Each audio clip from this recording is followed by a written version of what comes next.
Hello everybody and thanks for tuning to my channel once again. जैसे कि आप सभी को पता है कि हम एवोल्यूशन चैप्टर को पढ़ रहे हैं और ये है हमारा पार्ट सेकंड। तो इससे पहले अगर पार्ट वन की वीडियो आपने नहीं देखी है तो डिस्क्रिप्शन बॉक्स में लिंक गिवन है, आप प्लीज उसे जाके चेकआउट करिए। और बाकी अगर सेवन से पहले जितने भी चैप्टर हैं 1 to 6 अगर आपने वो चैप्टर्स भी कंप्लीट नहीं किए हैं तो डिस्क्रिप्शन बॉक्स में आपको सभी की लिंक मिल जाएगी। Okay, so without wasting any time let's get started. आज का हमारा टॉपिक है वो है एवोल्यूशन ऑफ लाइफ फॉर्म्स। एक थ्योरी है कि किस तरीके से लाइफ जो है वो इवॉल्व हुई, किस तरीके से जो हमारी फंक्शंस हैं हमारी लाइफ के अंदर ऑर्गेनिजम्स ने जनरली किस तरीके से फंक्शन करना स्टार्ट किया। So generally conventional religious literature tells us about the theory of special creation. जो हमारी रिलीजियस आप बोल लो, कुछ भी बोल लो, सिख रिलीजन हो गया, Hindu religion, Islamic religion, Urdu वाला रिलीजन, कोई भी जो रिलीजन है जनरली उसके अंदर स्पेशल क्रिएशन की थ्योरी बताई गई। ठीक है, ये भी एक थ्योरी थी।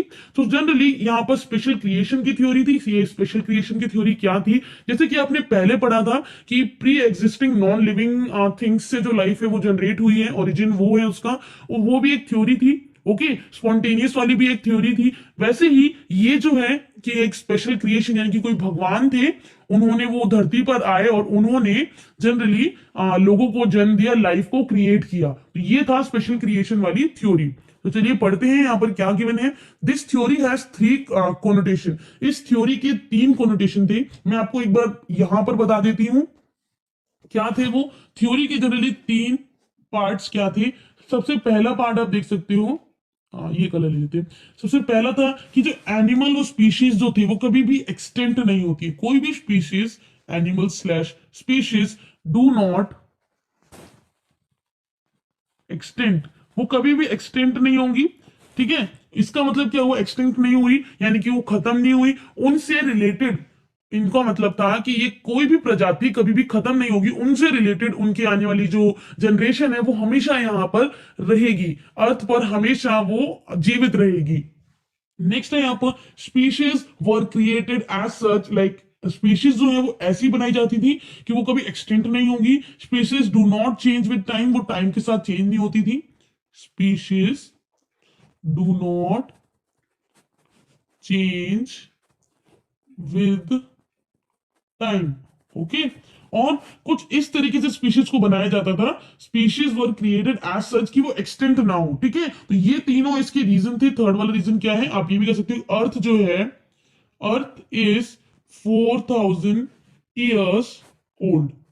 इन्होंने ये कह दिया कि अर्थ जो है सिर्फ 4000 साल पुरानी है, जो कि गलत है।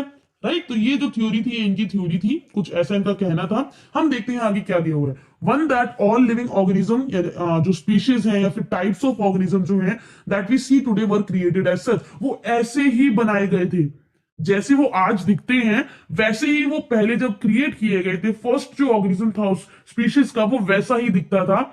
ओके, कोई भी चेंज नहीं आया है उसमें अब तक। ठीक है, सो जनरली अगर आप कहते हो डॉग, तो डॉग उस टाइम पे जैसा था वैसा ही आज भी है, कोई चेंज नहीं आया। ये इनका कहना था, ये कोई यूनिवर्सल ट्रूथ नहीं है, प्लीज एक कहानी है जो आप ध्यान से सुनोगे। नेक्स्ट है two that the diversity was always the same since creation and will be the same in future also. जो डाइवर्सिटी है यानी कि जो वेराइटी है ऑर्गेनिज्म की, वो जब क्रिएट किए गए थे तब से लेके अब तक सेम ही है और फ्यूचर में भी सेम रहेगी। और जो थर्ड वन है वो है कि अर्थ जो है अराउंड 4000 साल पुरानी है, सिर्फ और सिर्फ 4000 साल पुरानी है हमारी अर्थ, ऐसा इनका कहना था। All these ideas were strongly challenge during 19th century. 19th century में इस स्पेशल क्रिएशन को, इस आइडिया को किसी ने चैलेंज किया, और वो चैलेंज किसने किया, चार्ल्स डार्विन ने। Okay, based on observation made during a sea voyage in sail ship called HMS Beagle round the world. जब चार्ल्स डार्विन पूरी दुनिया घूम रहे थे generally at the time during sea voyage, जब वो दुनिया को समुद्र की उससे घूम रहे थे, एक शिप में जब वो पूरी दुनिया घूम रहे थे, तब उन्होंने इस ऑब्जर्वेशन को यहां पर रखा। ओके, चार्ल्स डार्विन ने कंक्लूड किया, उन्होंने क्या बताया कि जो एग्जिस्टिंग लिविंग फॉर्म्स होते हैं, जो मतलब पहले से यहां पर धरती पर प्रेजेंट हैं, शेयर सिमिलैरिटीज, वो आपस में सिमिलर होते हैं टू वेरिंग डिग्रीज। मतलब कुछ कुछ टाइप में वो एक दूसरे से सिमिलर होते हैं बट एग्जैक्टली सेम नहीं होते हैं। What does this mean, this generally means कि जो भी आपकी ऑर्गेनिजम्स हैं, जो भी आपकी स्पीशीज प्रेजेंट है लाइफ में, सॉरी अर्थ के ऊपर, वो जनरली आइडेंटिकल कभी भी नहीं होगी।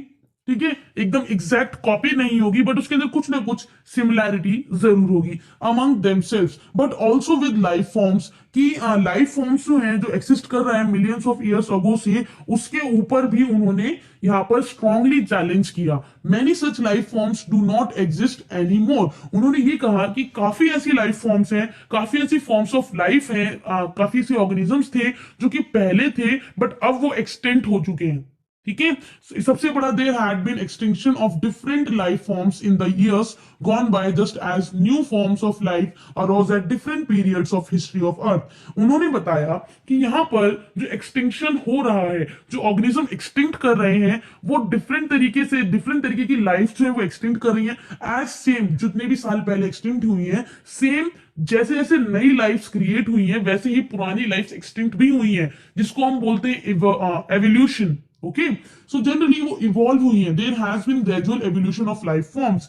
जो लाइफ फॉर्म्स का मतलब क्या हुआ कि ऑर्गेनिजम्स जो है, ठीक है, वो ऑर्गेनिज्म किस तरीके से इवॉल्व हो रहे हैं, उसको हमने यहाँ पे बताया है एवोल्यूशन। जो कई प्रजाति ऐसी हैं, कई स्पीशीज ऐसी हैं जो कि एक्सटिंक्ट हो चुकी हैं, और कई ऐसी प्रजातियां हैं जो कि आगे आके आप कह सकते हो कि इवॉल्व हुई है एनवायरमेंट से रिलेटेड, उन्होंने अपने आप को एनवायरमेंट में ढाला है। ठीक है, तो उस तरीके से इवॉल्व होकर वो आज तक यहां पर जीवित है। ओके, एनी पॉपुलेशन, आगे देखते हैं, has built in variation in characteristics. जो हर एक पॉपुलेशन है उसकी जनरली कैरेक्टरिस्टिक्स में काफी ज्यादा वेराइटीज हैं। Those characteristics which enable some to survive better in natural condition, ये वही कैरेक्टरिस्टिक्स होती हैं जो कि एक पर्सन को, एक लिविंग बीइंग को काफी ज्यादा बेटर बनाती है, सर्वाइव इजीली कर पाएगा as in terms of natural condition. अगर आप बताइए कि आप पोलर बियर है, पोलर बियर के पास जो उसकी कोटिंग होती है स्किन के ऊपर, और जो उसके हेयर्स होते हैं, अगर वो नहीं हो तो क्या वो उतनी ठंड में रह पाएगा? नहीं। ठीक है, तो उस ऐसा तो था नहीं कि वो शुरू से ही ऐसा था, बट उसने अपने आप को इवॉल्व किया, और वहां की climate, food, physical factors etcetera, इन सब के रिलेटेड उसने अपने आप को नेचुरली अडेप्ट किया उस एरिया की कंडीशन को, right? So would better outbreed others that are less endowed to survive under such natural condition। अगर आप कहो कि एक पोलर बियर है, राइट, और एक सिंपल बियर है, दोनों बियर्स कहां पर प्रेजेंट है? ट्रॉपिकल रीजन पे, यानी कि आप कह सकते हो दोनों बियर्स जो है काफी ज्यादा स्नोई एरिया में प्रेजेंट है, राइट? तो वहां पर जब वो प्रेजेंट होंगे तो कौन सा ज्यादा सर्वाइव कर पाएगा? Of course polar bear. Why? Because polar bear के पास उसने अपने को अडेप्ट किया हुआ है, उसने आपको इवॉल्व किया हुआ है उस क्लाइमेट के अकॉर्डिंग, तो वो ज्यादा सर्वाइव कर पाएगा ज्यादा अच्छे से। जबकि बियर जो है वो ऐसी कंडीशन में रहने की आदि आदि नहीं है बिल्कुल भी। ठीक है, वो ऐसी कंडीशन में नहीं रह पाएगा, उसने अभी तक अपने आप को इवॉल्व नहीं किया है, दैट्स वाई उसकी जो स्पीशीज है वहां पर नहीं सर्वाइव कर पाएगी। वही चीज यहां पर बताई गई है। नेक्स्ट है another word used as fitness of the individual और पॉपुलेशन। एक और ये सब क्या है? ये सब है डार्विन की ऑब्जर्वेशन। ओके, डार्विन ने एक और चीज कही थी कि वो कुछ कॉमन फीचर्स शेयर करते हैं। डार्विन का ऑब्जर्वेशन क्या था कि जो पर्सन है, यानी कि जो लोग हैं या फिर जो ऑर्गेनिजम्स हैं, वो आपस में कॉमन फीचर्स को शेयर करते हैं, जैसे कि आईज हो गई, ठीक है, हैंड की बोन्स हो गई, वो सेम ही होती है, बट सबका फंक्शंस डिफरेंट होते हैं, राइट? जो एक्सटिंक्ट हो गए हैं वो भी कुछ ना कुछ कॉमन फीचर्स शेयर करते हैं। ठीक है, तो यहां पर उन्होंने कहा कि फिटनेस, अब ये फिटनेस कौन सी थी? Gradual evolution in life form. ये फिटनेस डार्विन की नजरों में थी कि some are better for one condition from other, और ये फिटनेस थी रिप्रोडक्टिवली फिट। आप कह सकते हो कि डार्विन ने यहां पे कहा कि समझ लो ये एक पॉपुलेशन है, ठीक है, इस पॉपुलेशन में कुछ तो आप कह लो रेड कलर के पर्सन है, ठीक है, रेड कलर के पर्सन होते नहीं है जनरली, मान मत लेना, मैं आपको बता रही हूं, ठीक है, ये आपकी है पॉपुलेशन। ठीक है, डिफरेंट डिफरेंट तरीके के लोग हैं यहां पर। अब इसमें क्या होगा कि कौन यहां पर सरवाइव करेगा?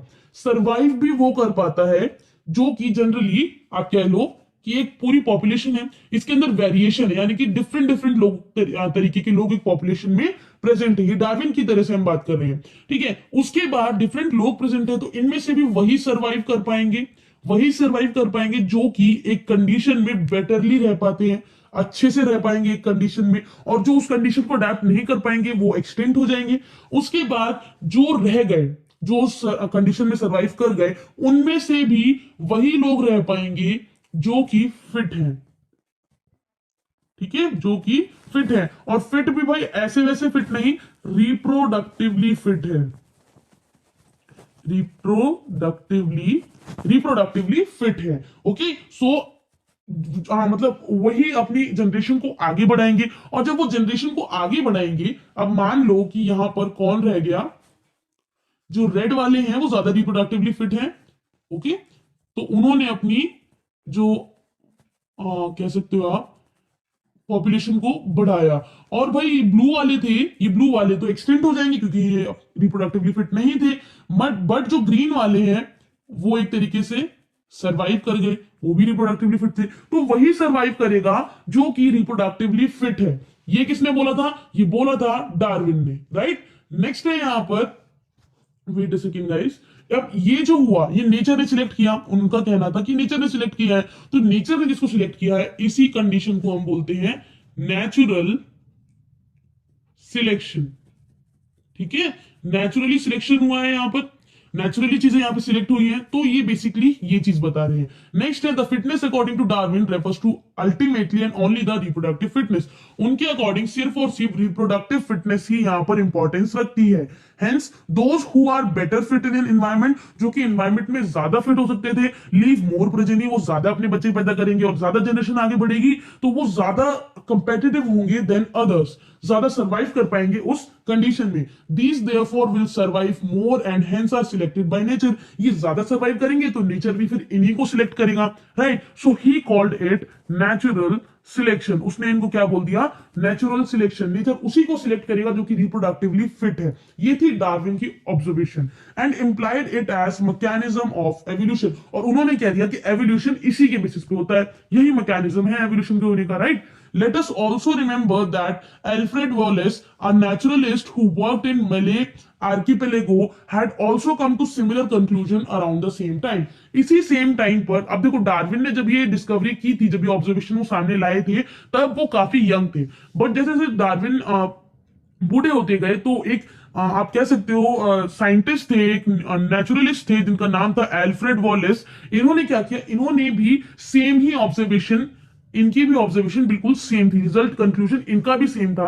इन due course of time apparently new types of organism are recognizable. तो उस टाइम पर काफी ज्यादा न्यू टाइप के ऑर्गेनिज्म को भी हम रिकॉग्नाइज कर पा रहे थे। All the existing life forms share similarities. जितनी भी एग्जिस्टिंग लाइफ फॉर्म्स हैं जो कि अर्थ पर प्रेजेंट हैं, वो आपस में सिमिलैरिटीज जनरली रखती हैं। ये उनकी एल्फ्रेड वॉलेस की ऑब्जर्वेशन के बारे में बात कर रहे हैं, जो कि सेम किसने ऑब्जर्व किया था? डार्विन ने, ठीक है। वो कुछ शेयर करते हैं कॉमन एंसेस्टर्स को। However these ancestors were present at different periods in the history of अर्थ। ये जो है, ये जनरली अर्थ की हिस्ट्री में डिफरेंट डिफरेंट पीरियड्स पर हमें एराज में देखे गए, और इन एराज को, इन पीरियड्स को डिफरेंट डिफरेंट नाम से बोला जाता है। ईयर्स को जो होता है epochs, periods and eras. The geological history of earth closely correlates with the biological history of earth. जो जियोलॉजिकल हिस्ट्री है अर्थ की, ठीक है, जो कि जनरली किस तरीके से एनवायरमेंट चेंज हुआ, ये सब बहुत ज्यादा कोरिलेट करती है, क्लोजली कोरिलेट करती है बायोलॉजिकल हिस्ट्री। ये किस तरीके से एक्सटिंक्ट हुए, किस तरीके से नेचर ने सिलेक्ट किया, इसके साथ, ठीक है। A common permissible conclusion is that, एक सिंपल कंक्लूजन यहां पर क्या आता है, that earth is very old. Earth काफी ओल्ड है, नॉट थाउजेंड्स ऑफ ईयर्स, सिर्फ थाउजेंड्स ऑफ ईयर्स नहीं, was thought earlier about, but billions of years old. इससे ये कंक्लूजन आया कि अर्थ जो है वो बिलियंस ऑफ ईयर्स ओल्ड है, ना कि सिर्फ 4000 साल पुरानी। ओके, सो अब आप सोच रहे हो ये वॉलेस और डार्विन कहां चला गया? क्या हुआ, जनरली इन्होंने आपस में बात की। भाई वॉलेस जो है डार्विन के पास गया, इसने कहा भाई ये देखो, ये है आपका, कह सकते हो ये है आपका वॉलेस, ठीक है। ये है यहाँ पे ये लिख देती हूं, और ये है आपका डार्विन, ये है आपका डार्विन। ओके, इन्होंने क्या किया, मिलकर अपनी जितनी ऑब्जर्वेशंस थी, ये डी लिख देती हूँ, ऑब्जर्वेशंस थी, उनको एक साथ यहां पर प्रेजेंट किया एज अ एविडेंस, ठीक है। वॉलेस और डार्विन दोनों ने अपनी ऑब्जर्वेशन को एक साथ प्रेजेंट किया इस बुक के जरिए, अपने नोट्स के जरिए। ओके, तो इन दोनों के काम को एक साथ यहां पर रिकॉग्नाइज किया गया। नेक्स्ट चलते हैं यहां पर, what are the evidences for evolution. अब हम नेक्स्ट ये जो पार्ट है ये करेंगे नेक्स्ट पार्ट में, जो कि आपको कल ही मिल जाएगा, डोंट वरी। सो इस पार्ट को देखने के लिए आपको इसी प्लेलिस्ट को देखना होगा, एवोल्यूशन की प्लेलिस्ट को। तो अगर आपने अब तक इन चैप्टर को जितना मैं पढ़ा चुकी हूँ कंप्लीट नहीं किया तो आई रिक्वेस्ट यू कंप्लीट कर लो, बिकॉज आगे बहुत सारे लेक्चर्स आने वाले हैं जो आपको जल्दी से